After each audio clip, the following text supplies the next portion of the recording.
स्वागत है आप सभी का फिर से एक नए वीडियो में। दोस्तों, इस वीडियो में हम लेकर आए हैं जनरल हिंदी का एक टेस्ट सीरीज लेकर आए हैं, जो कि परीक्षा सेम आपके परीक्षा पैटर्न पर बेस्ड है, जो कि बिहार बीएड सीईटी एग्ज़ाम पर बेस्ड टेस्ट सीरीज है। तो आप इसमें लास्ट तक बने रहिएगा, चूँकि आपका जो बिहार बीएड सीईटी एग्ज़ाम जो होता है उसमें आपके 15 क्वेश्चन 15 मार्क्स के आते हैं। तो इस टेस्ट सीरीज में भी आपको 15 क्वेश्चन मिलेंगे और 15 मार्क्स के मिलेंगे। तो आपको 2 से 3 सेकंड, 4 सेकंड, 5 सेकंड का टाइम दिया जाएगा क्वेश्चन के लिए, आंसर के लिए। तो आप लोग 15 क्वेश्चन को देखिए लास्ट तक और अपना मार्क्स कमेंट कीजिएगा कि आप लोग कितना कर पाए इस टेस्ट में। और 3-4 सेकंड के बाद जो है सो हम आंसर सबका बोल दिया करेंगे। तो आप लोग वीडियो में लास्ट तक बने रहिए, और उससे पहले चैनल को अभी तक सब्सक्राइब नहीं किया है तो चैनल को सब्सक्राइब कर लीजिएगा और बेल आइकन दबा दीजिएगा, और वीडियो को लाइक कर लीजिएगा और अपने दोस्तों के बीच वीडियो को शेयर कर दीजिएगा। तो चलिए स्टार्ट करते हैं हम पहला क्वेश्चन से। देखिए, ये जो पहला क्वेश्चन आपको स्क्रीन पे दिख रहा है, नंबर 1 क्वेश्चन, इसमें 4 वाक्य दिए गए हैं। चारों वाक्य में एक वाक्य शुद्ध है, और अदर जो 3 वाक्य बचता है, अन्य 3 वाक्य वो अशुद्ध है। तो वो शुद्ध वाक्य आपको चुनना है। जैसे आप ए नंबर में देख रहे हैं, आपके आरसीवाद की आवश्यकता है, आरसीवाद, ठीक है। उसके बाद है आपका आशीर्वाद आवश्यकीय है, आपका आशीर्वाद आवश्यकीय है। उसके बाद है आपका आरसीवाद आवश्यकीय है, ठीक है। उसके बाद है आपका आशीर्वाद आवश्यकीय है। तो आपका जो आंसर होगा ऑप्शन डी आंसर होगा, क्योंकि यहाँ आप इस प्रश्न में देख सकते हैं कि आशीर्वाद ही कई जगह गलत लिखा हुआ है, जो कि आशीर्वाद ऐसे लिखा जाता है आशीर, और इस पर होगा आशीर्वाद, ठीक है। तो ये भी पूछे जाते हैं कभी कभी कि शुद्ध शब्द का चयन कीजिए। तो आप आशीर्वाद ऐसे लिखिएगा, जिसमें कि बहुत जगह आशीर्वाद, और वाक्य भी गलत है, जैसे कि आवश्यक है की जगह पर आवश्यकीय है बहुत जगह है। तो ये हो गया, तो आपका ऑप्शन डी हो जाएगा, आंसर हो जाएगा ऑप्शन डी। जो नेक्स्ट जो क्वेश्चन है मेरा, क्वेश्चन नंबर 2, इसमें कह रहा है कि प्रत्येक वाक्य की समाप्ति पर लगता है। देखिए, कोई भी सेंटेंस आप जब लिखते हैं, प्रत्येक वाक्य की समाप्ति पर क्या लगता है। तो जब कोई सेंटेंस आप लिखते हैं और उस सेंटेंस को, एक सेंटेंस यानी एक वाक्य को आप समाप्त करते हैं, तो वहाँ कौन सा चिन्ह लगता है आप देख रहे हैं। तो ये अल्प विराम, अर्ध विराम, विस्मयादि बोधक और पूर्ण विराम। तो कोई भी, जैसे कि मान लीजिए प्रत्येक वाक्य की समाप्ति पर लगता है, तो यहाँ वाक्य समाप्त हुआ तो यहाँ हमने कौन सा चिन्ह लगाया, पूर्ण विराम का। तो आपका जो आंसर होगा वो क्या होगा, पूर्ण विराम। कमेंट आप लोग अवश्य कीजिएगा लास्ट में कि आप कितने मार्क्स गेन कर पाए इस टेस्ट में, और लास्ट तक एक एक क्वेश्चन देखते रहिए। तो चलिए नेक्स्ट क्वेश्चन है, क्वेश्चन नंबर 3 है, हिंदी वर्णमाला में कितने वर्ण होते हैं या हैं। हिंदी जो वर्णमाला होता है आपका, उसमें कितना वर्ण है, टोटल वर्ण जो है वो कितना है, तो उसको आपको बताना है। ऑप्शन ए आपका 50, ऑप्शन बी 52, सी में 54 है और 56 है। तो आपका जो सही उत्तर होगा वो होगा ऑप्शन बी, यानी कि 52। नेक्स्ट क्वेश्चन है, नेक्स्ट क्वेश्चन देखिए, इसमें जो कह रहा है कि आपका जो ये 4 शब्द दिए गए हैं ए बी सी डी करके, ए बी सी डी, इसमें देखिए, इसमें आपको 3 जो शब्द दिए गए हैं, 3 शब्द इसमें वो गलत हैं, गलत लिखे हुए हैं, और एक शब्द जो है सो सही लिखा हुआ है। तो उसी शब्द को आपको चुनना है। तो इसका जो सही उत्तर हो जाएगा, देखिए, अतिशयोक्ति नहीं होता है, अतिस्युक्ति ये भी नहीं होता है, अतिस्युक्ति, अतिस्योक्ति होता है, अतिस्योक्ति, यानी कि आपका हो जाएगा आंसर ऑप्शन बी। तो ये हो गया शुद्ध। अब आइए फिर से नेक्स्ट क्वेश्चन पे, और ये नेक्स्ट क्वेश्चन है क्वेश्चन नंबर 5। यहाँ भी 4 शब्द लिखे गए हैं, इसमें से एक शब्द सही है, वही आपका आंसर होगा। तो आप देखिए इसमें से कौन सा सही है, देख रहे होंगे आप, option A B C D. तो इसमें से जो सही है वो आप ऑप्शन आंसर करेंगे अपना। तो इसका जो सही उत्तर होगा वो होगा कवइत्री, कवयित्री। ये होगा ऑप्शन सी आपका सही होगा, बाकी बात सब जगह कहीं ना कहीं हर्षई दीर्घई का गलती है। देखिए नेक्स्ट क्वेश्चन जो है उसमें आपको जो है इसमें बताना है तत्सम शब्द बताना है। इसमें तत्सम शब्द बताना है, तो तत्सम शब्द जो होते हैं वो संस्कृत के ज्यों के त्यों होते हैं, और हिंदी या अन्य किसी भाषा में संस्कृत के शब्द, ऐसे शब्द जिसे ज्यों का त्यों यूज किया जाता है उसे हम तत्सम कहते हैं। तो तत्सम कहते हैं। तो यहाँ आप तत्सम शब्द को ढूंढना है 4 ऑप्शंस में, एक ही तत्सम शब्द है, बाकी बात तद्भव या अन्य रूप है।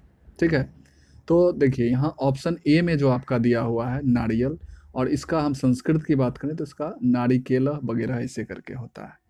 जैसे दही का देखें तो दही का दधी होता है, पीठ का पिष्ट होगा या और भी कुछ हो सकता है संस्कृत में, लेकिन गोत्र जो है इसे हम गोत्र ही कहते हैं, और यह ज्यों का त्यों यूज होता है हिंदी में, तो ये गोत्र जो हो जाएगा आपका तत्सम शब्द हो जाएगा। ठीक है, नेक्स्ट क्वेश्चन मेरा है, इसमें भी आपको तत्सम ढूंढना है, तो बारात हो गया, वर्षा हो गया, हाथी हो गया और आंसू हो गया। देखिए बारात का जो होता है बर यात्रा संस्कृत होता है, बर यात्रा। हाथी का हस्ती ऐसे करके होता है, आंसू का अश्रु होता है, आप सभी को पता है, लेकिन वर्षा जो है ज्यों का त्यों यूज किया गया है, इसलिए आपका जो आंसर हो जाएगा ऑप्शन बी हो जाएगा। ये आप टेस्ट में अपना मार्क्स ज़रूर कमेंट कीजिएगा कि आप कितना कर पाए, और वीडियो को लास्ट तक ज़रूर देखिएगा, शेयर कर दीजिएगा, और चैनल पर पहली बार आए तो चैनल को सब्सक्राइब करना नहीं भूलिएगा, ताकि हम इसी तरह का टेस्ट और भी सब्जेक्ट का टेस्ट आप लोगों के लिए लाते रहें।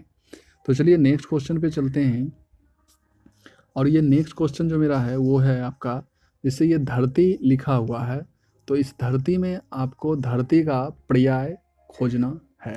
ठीक है, सॉरी, धरती का पर्याय कौन सा नहीं है वो आपको खोजना है। इसमें से 3 ऐसे शब्द हैं जो धरती के पर्याय हैं, और एक ऐसा है जो धरती का पर्याय नहीं है। तो आप लोगों को ये 4 ऑप्शन जो दिख रहा होगा, इसमें से सबसे पहला ही ऑप्शन आपको कुछ लग रहा होगा कि अंबर जो होता है, अंबर मीन्स क्या होता है, आकाश होता है, और अवनी, क्षिति, वसुधा, ये सारे धरती के पर्याय हैं, और अंबर जो है ये आकाश का पर्याय है, इसलिए आपका ऑप्शन ए हो जाएगा, अंबर आंसर हो जाएगा। अब आइए नेक्स्ट क्वेश्चन, धवल। धवल का देखिए आपको धवल जो दिया हुआ है इसका आपको विलोम बताना है। ठीक है, यानी कि उल्टा बताना है। तो धवल मीन्स क्या होता है, आप आंसर अपने दिमाग में जरूर सोचिएगा, और आंसर अगर इससे मेरे आंसर से मैच खा जाए तो आप इसका भी काउंट कर लीजिएगा मार्क्स कि इतना बढ़ गया आपका मार्क्स। तो जैसे धवल जो होता है, धवल मीन्स उजला होता है, सफ़ेद होता है, इसलिए तुषार हार धवला ऐसा करके संस्कृत में जो वंदना है माँ सरस्वती का, उसमें धवल, तो धवल मतलब सफ़ेद होता है। और सफ़ेद से जो अलग शब्द आपको लगेगा वो जो होगा इसका विलोम होगा। तो देखिए जैसे कि श्वेत हो गया, श्वेत मतलब भी उजला होता है, स्वच्छ, स्वच्छ मतलब भी उजला ही होता है। अब यहाँ देखिए दुबला दे दिया, उससे कोई मतलब नहीं है, लेकिन धवला, धवल का तो उल्टा दुबला नहीं होगा, लेकिन श्याम जो है, श्याम मतलब काला होता है, तो उजला का काला। तो ये आपका ऑप्शन बी हो जाएगा आंसर। आइए नेक्स्ट क्वेश्चन पे। नेक्स्ट क्वेश्चन आपका है उच्चारण, यानी कि उच्चारण जो है, उच्चारण शब्द आपका, इसमें उपसर्ग ढूंढना है। ठीक है, उच्चारण में कौन सा उपसर्ग है, और आपको पता है कि उपसर्ग ऐसा शब्द होता है जो किसी भी शब्द के पहले लगकर उसका अर्थ बदल देता है। उच्चारण ऐसा शब्द होता है जो किसी भी शब्द के पहले लगकर उसका अर्थ बदल देता है, और उच्चारण का जब हम संधि करेंगे यानी कि विग्रह करेंगे तो इसका हो जाएगा उत, उत, उत जोड़ चारण, उत जोड़ चारण। तो उत पहले उत लगा, यानी कि उपसर्ग इसमें जो है वो आपको उत हो जाएगा, यानी ऑप्शन डी हो जाएगा। आइए नेक्स्ट क्वेश्चन पे। अब भवदीय, भवदीय में आपको कह रहा है प्रत्यय ढूंढने के लिए। भवदीय में प्रत्यय, यानी कि भवदीय में कौन सा प्रत्यय है, भवद जोड़ य, भवद जोड़ य, यानी कि भवदीय में जो आपका प्रत्यय हो जाएगा वो हो जाएगा य प्रत्यय। ठीक है, ऐसा नहीं है कि भव जोड़ दिए। ठीक है, तो ऑप्शन सी हो जाएगा आपका आंसर। आइए नेक्स्ट क्वेश्चन पे। 12 नंबर में कह रहा है कि कपीस में कौन सी संधि है। कपीस में संधि की बात कर रही है।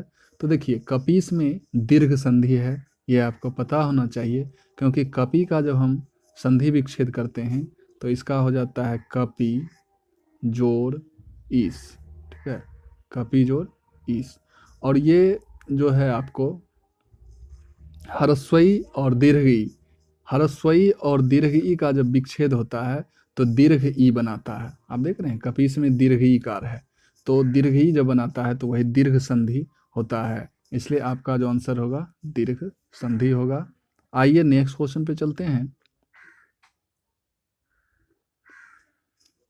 चलिए नेक्स्ट क्वेश्चन जो है नीलकंठ। नीलकंठ में आपसे पूछ रहा है कि कौन सा समास है। देखिए नीलकंठ, नीला हो जिसका कंठ, नीला कंठ यानी कि नीलकंठ, ठीक है, नीला हो जिसका कंठ। अब देखिए नीला और कंठ दो शब्द मिलकर एक ऐसे शब्द बनाते हैं जिससे एक विशेष अर्थ निकलता है, और नीलकंठ का मतलब होता है भगवान शिव, भगवान भोलेनाथ।